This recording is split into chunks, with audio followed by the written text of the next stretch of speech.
నమస్తే అండి. మా డైలీ రొటీన్ అయితే ఇక్కడ నుంచే స్టార్ట్ అవుతుందన్నమాట. నేను అన్నీ రెడీ చేసి పెడతాను. ఆయన అయితే దీపారాధన చేసేసుకుంటారనమాట. తర్వాత అయితే టిఫిన్ చేసేసి వంట పని అయితే స్టార్ట్ చేశానండి. ఈరోజు ఏంటంటే సండే స్పెషల్ పీతల కూర అనమాట. నేను ఫస్ట్ టైం చేస్తున్నాను, కానీ చాలా బాగా వచ్చింది. ఇంకా మనకి ఏం పని ఉంటుందండి, వండుకోవడం తినడం ఇదే కదా. ఇంకా సండే అయితే పిల్లలతో పని అయితే అస్సలు అవ్వదు కదండి. పీతల కూరలో అయితే ఆనియన్స్ పేస్ట్ చేసేసుకుని వేసేసుకుంటున్నానండి.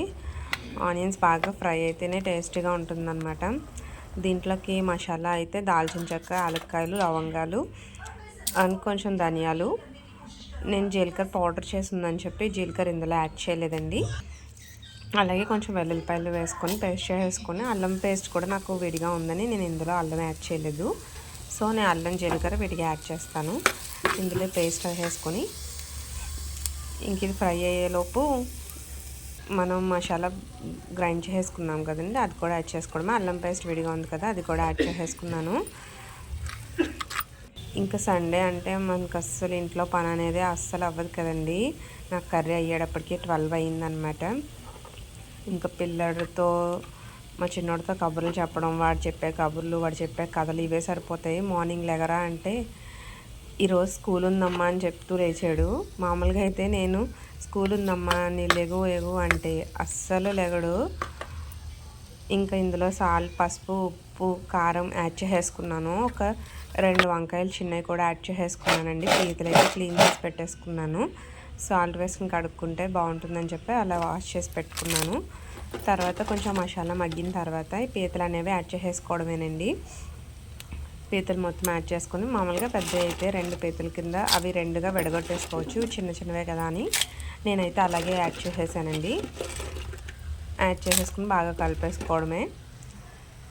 ఇదంతా అయిపోయిన తర్వాత అంటే ఆ మసాలా అంతా పీతలకి పట్టాలన్నమాట. బాగా పట్టేలాగా కలిపేసుకుని చింతపండు పులుసు రెడీ చేసుకోవాలండి.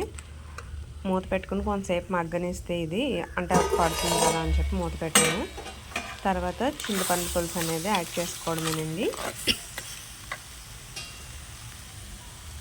మనం ఏదైనా చేసినప్పుడు దాని టేస్ట్ బాగా వస్తే ఇంట్లో వాళ్ళందరూ కడుపు నిండా తింటే మనకి ఎంత హాయిగా ఉంటుందో కదండి. మనం తినకపోయినా ఇంట్లో వాళ్ళందరూ బాగుంది అంటే చాలా హ్యాపీగా అనిపిస్తుంది కదా. ఈ పీతల కూర ఎలా ఉంటుందో చూడాలి మరి. తర్వాత చింతపండు పులుసు అయితే యాడ్ చేసుకొని కొంతసేపు అందులో మగ్గనిస్తే అవన్నీ పీతలకి బాగా పడతాయి కదండి. మూత పెట్టేసుకొని కొంతసేపు మగ్గనిద్దాము. ఇది మగ్గేలోపు అయితే మనం కొంచెం వాటర్ తీసుకొని మనకి ఎంత కావాలో అంత గ్రేవీ ఎంత కావాలనుకుంటున్నామో అంత వాటర్ అయితే యాడ్ చేసుకుని సాల్ట్, కారం కూడా అడ్జస్ట్ చేసుకోండి. కానీ జలుబు చేసినప్పుడు మాత్రం పీతల పులుసు తింటే దాని టేస్టే భలే ఉంటుంది కదండి. ఫుల్ జలుబు అనమాట దీని టేస్ట్. అందుకైనా వంట చేసుకోవాలని చెప్పి ట్రై చేస్తున్నాను. ఇంకా వాటర్ యాడ్ చేసుకుని మనకు కావాల్సినంత చూద్దామేనండి. గట్టిగా ఎండ వచ్చినా తట్టుకోలేమండి, వర్షం వచ్చినా తట్టుకోలేము కదా. ఎండ వస్తే ఎండ కాసేసింది అబ్బబ్బో షుషు అంటాము. వర్షం వస్తే బాబాయ్ పొద్దు నుంచి వర్షం వచ్చేస్తుంది అంటాము. ఈ వర్షం వచ్చేటప్పటికి వాతావరణం మార్పు ఫుల్ మనకి అందరికీ బాగా తేడా వస్తుంది. జలుబులు, దగ్గులు, రంపులు, ఇంకా ఫీవర్ చెప్పనవసరం లేదు. సో వేడిగా ఇలా ఏమైనా పులుసు కూర లాంటివి వేసుకుంటే భలే ఉంటుంది కదండి. ఆ కూర మూత పెట్టి మా అబ్బాయి హోంవర్క్ చేయించడం అనేది వచ్చానండి. డైరీ అయితే ఈరోజు ఇచ్చారనమాట, బుక్స్ అయితే ఇచ్చేసారు, కానీ ఇంకో ఇవన్నీ ఫిల్ చేయాలి అని చెప్తున్నాడు నాకు. తర్వాత చూడండి. ఓకే, వాడి దగ్గర నుంచి కర్రీ దగ్గరికి వచ్చేటప్పటికి కర్రీ అయితే రెడీ అయిందండి. ఆయిల్ అంతా పైకి తేలింది కదా. ఇప్పుడైతే టేస్ట్ అది అడ్జస్ట్ చేసుకొని కొత్తిమీర వేసుకొని దింపేసుకోవడమేనండి. స్మెల్ అయితే బాగా వచ్చిందనమాట. కానీ ఏంటంటే అండి, మట్టి గిన్నెలో వండినప్పుడు ఆ వేడికి మనం గ్యాస్ నుంచి దింపేసిన తర్వాత కూడా అలా బాయిల్ అవుతున్నట్టే ఉంటుంది అనమాట. వేడిగా తినేసే వాళ్ళమైతే అందులోనే ఉంచుకోవాలి. కానీ చూసారా, గ్యాస్ నుంచి బయటికి తీసుకొచ్చాక కూడా పొగ అది ఉడికినట్టు కూడా మనకు తెలుస్తుంది కదా. సో ఈ స్టేజ్లో గిన్నెలోకి వేరే గిన్నెలోకి చేంజ్ చేసేసుకుంటే బాగుంటుందేమో. సర్లే వేడిగా తినేస్తాం కదా అని చెప్పి నేను అలా అయితే ఉంచాను.